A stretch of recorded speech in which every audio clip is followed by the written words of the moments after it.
Vamos olhar agora para os temas do dia, em particular estas medidas que fazem parte do Pacto de Estabilidade, com o Pedro Lino, CEO da Diffbroker.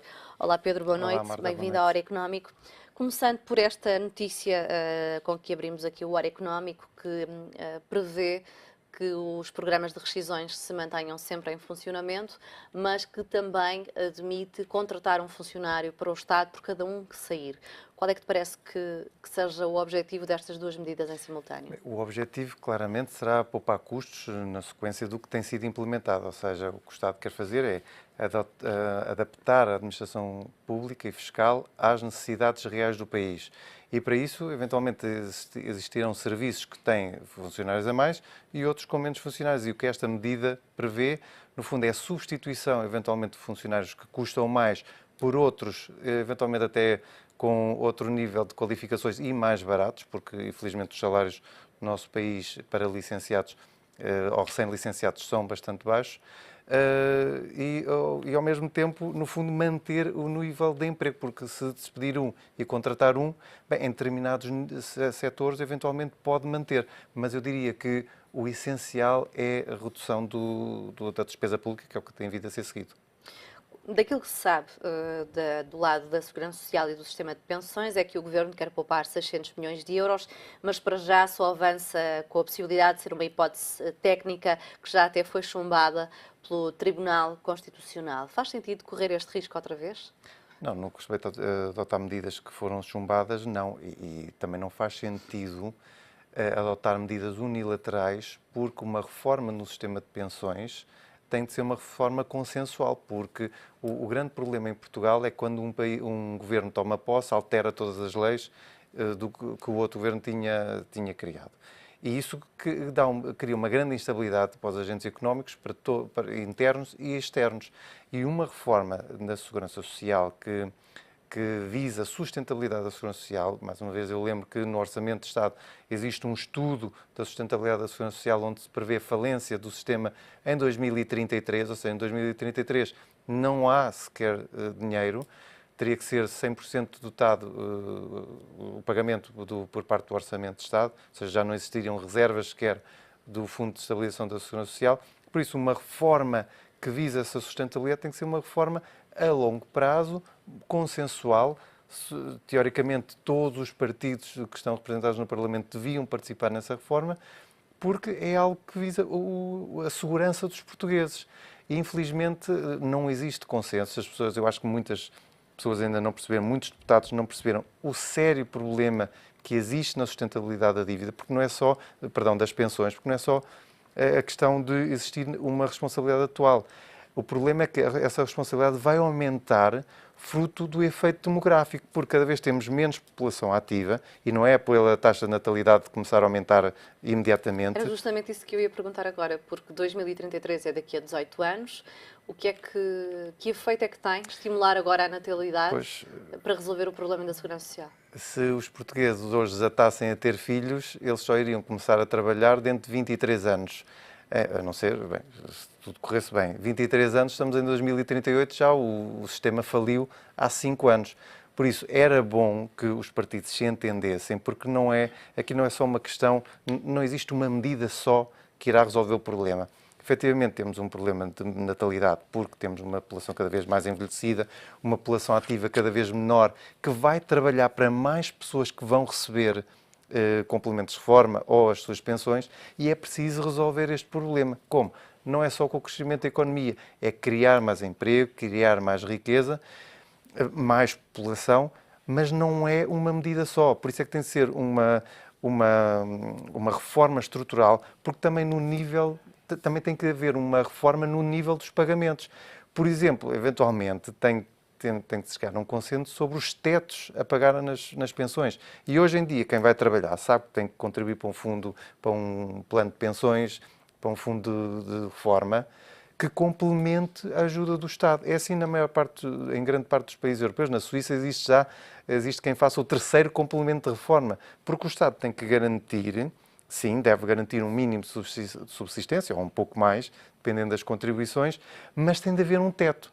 porque caso contrário vamos ter pensões de 10, 15, 20 mil euros e depois vamos ter as outras que são 250 euros. Pedro, E esta tendo em disparidade conta não pode a acontecer. atual situação da Segurança Social ou essa previsão que consta do Orçamento do Estado, que sentido é que faz tecnicamente conjugar medidas como cortes em pensões e redução da TSU?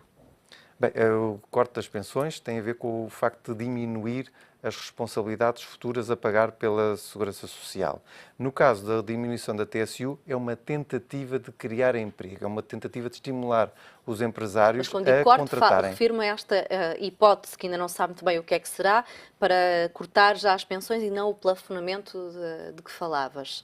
Sim, mas no caso da TSU, isso funcionaria como um estímulo à criação de emprego. Porque E funcionaria mesmo?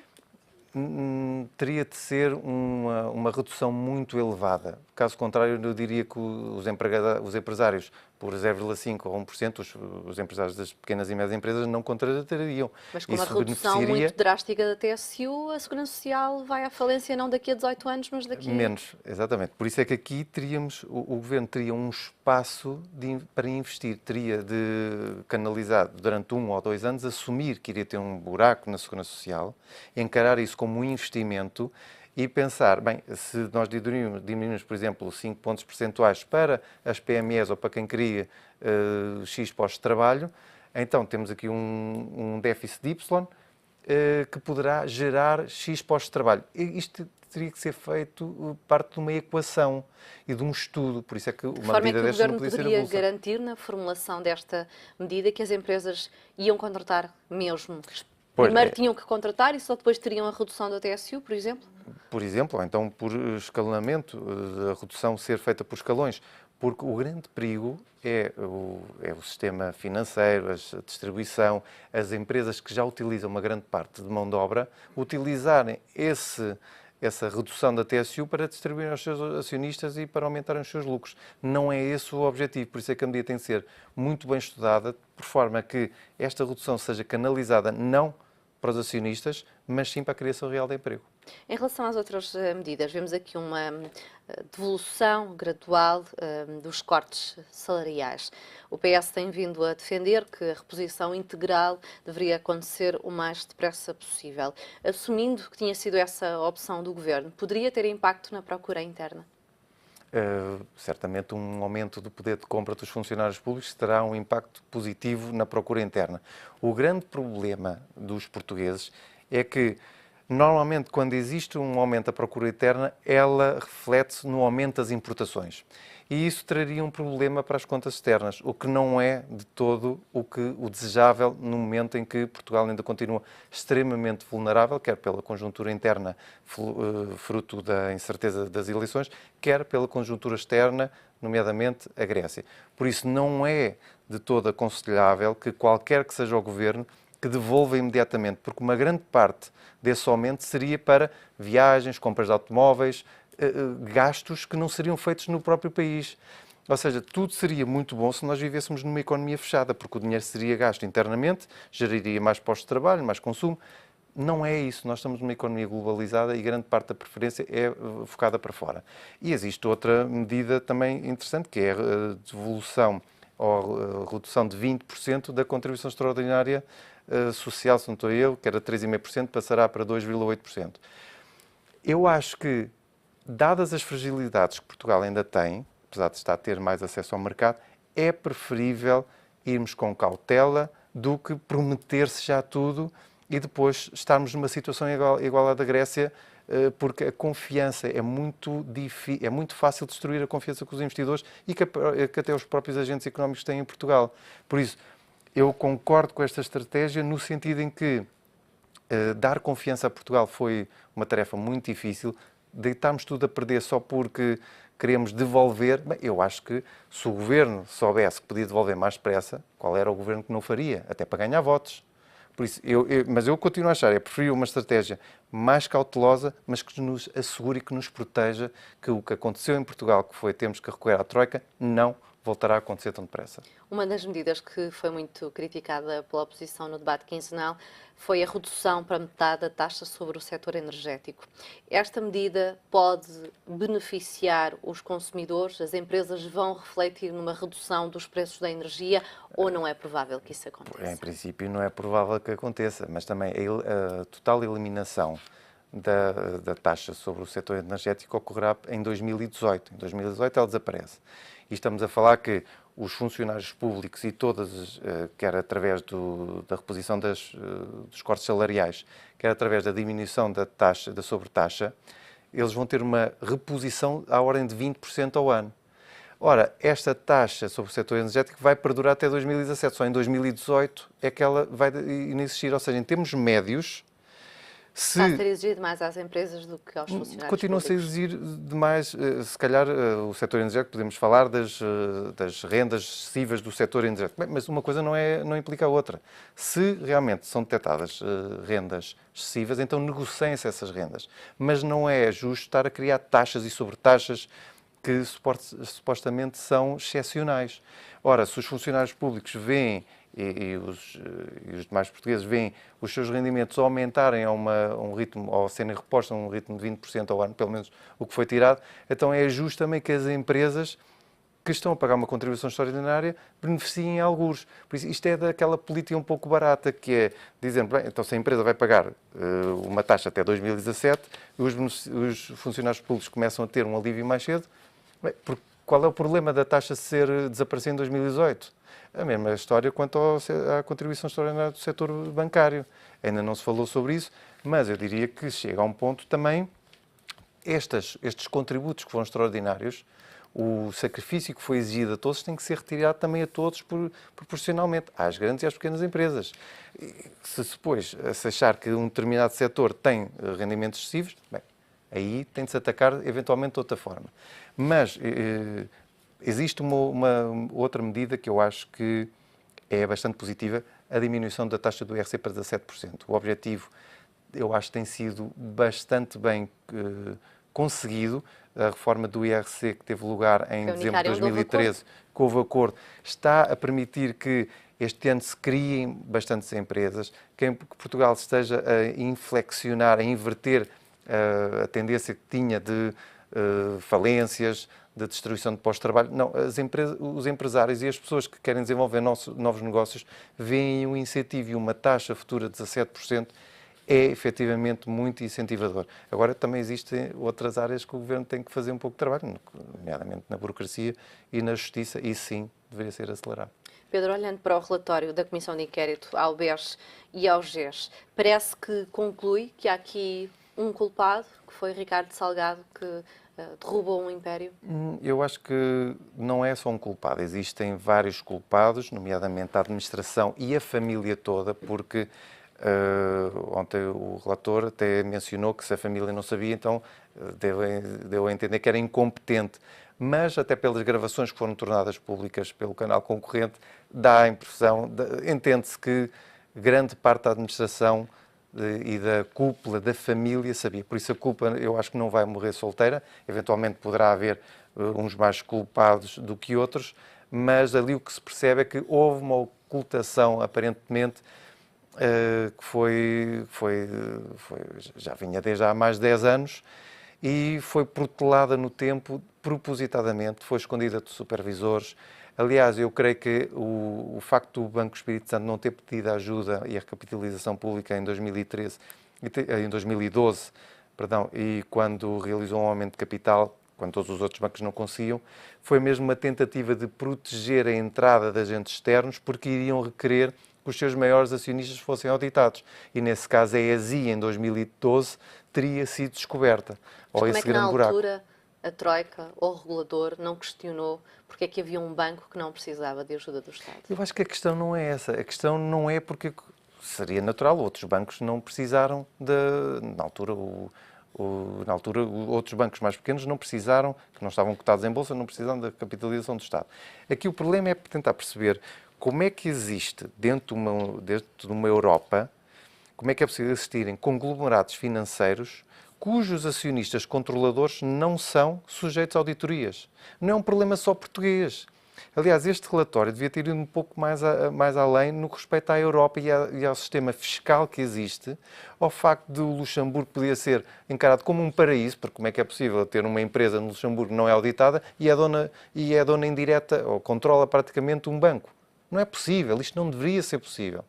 Por isso a culpa não é do Banco de Portugal, não é só também do Sr. Ricardo Salgado, não, ele fez o que lhe permitiram fazer. Quer dizer, se não houvesse uma estrutura que permitisse esconder, uma estrutura legal que permitisse esconder estes conglomerados, isto não se passava. E a Troika, eu acho que a Troika confiou também, isto é o sistema Tupperware, uns confiam nos outros, por isso é que o Lehman Brothers caiu, é porque todos os bancos confiavam nos outros, até que alguém abriu os olhos e percebeu que aquilo existia ali um grande buraco. E no caso do BES também toda a gente confiava que as contas das holdings eram supervisionadas ou eram auditadas, toda a gente confiava no contabilista, o contabilista confiava... Bem, existia aqui uma série de confianças que não eram verificadas. E esse é que é o grande problema e acho que é a grande lição a aprender. Mas o problema está na regulação ou na atuação dos reguladores? Eu acho que está na comunicação entre reguladores, mas está sobretudo numa regulação europeia. Está sobretudo em perceber que quem atua no espaço europeu, quem tem participações qualificadas, tem de ser escrutinado, tem que ter as suas contas auditadas. Se for um indivíduo a nível pessoal, tem de ser acompanhada a sua alavancagem, o seu nível de endividamento tem de ser alavancado. E, eventualmente, até limitado. Por exemplo, eu, se for dono de 10% do BCP, não posso ter mais de X de endividamento. E quem quer, quer. Quem não quer, não pode ser dono de bancos, porque... ser dono de bancos ou ser um acionista de referência de uma instituição financeira é algo de grande responsabilidade. E quando se falava nas audições, agora que vai ser necessário audições para o Governador do Banco Central, Banco de Portugal, eu diria que para cargos de topo de instituições financeiras devia de existir um comitê dentro do Banco de Portugal e da CMVM que verificasse as pessoas, não só a idoneidade, mas o estado psicológico. Porque à medida que a idade avança, todos nós vamos ter os problemas e às vezes podemos não estar a equacionar bem qual é o futuro. E eu acho que deviam existir testes estado psicológicos, tudo, resiliência. Tudo, idoneidade, capacidade de decisão, reação em situações de stress. decisão. Repara, nós quando temos que fazer a revisão da carta de condução, aqui ainda por cima devia ser mais cedo, deviam de existir testes periódicos às administrações. Como é que acontece, segundo o relatório, Ricardo Salgado ter desobedecido por várias vezes ao Banco de Portugal e não haver daí consequências? É por agora. Eu acho que agora é que a história vai começar. O que ocorreu foi uma comissão parlamentar de inquérito que estava a tentar apurar alguns fatos, mas não era uma comissão que iria julgar, nem iria ter caráter de atribuir penas de julgamento. Agora é que nós vamos ver, eu acho que vamos ver Mas mesmo na altura terão existido recomendações por parte do Banco de Portugal a que Ricardo Salgado não obedeceu. Sim, mas aparentemente já existe um relatório da Deloitte onde são especificados os incumprimentos e quais são os artigos que foram violados do Banco de Portugal e isso, em princípio, darão sanções, darão origem a algo sancionatório por parte do Banco de Portugal e da Comissão de Mercados de Valores Mobiliários. O problema aqui é o tempo, é que as pessoas estão à espera que o caso já fosse julgado, que fosse como no BCP ou não.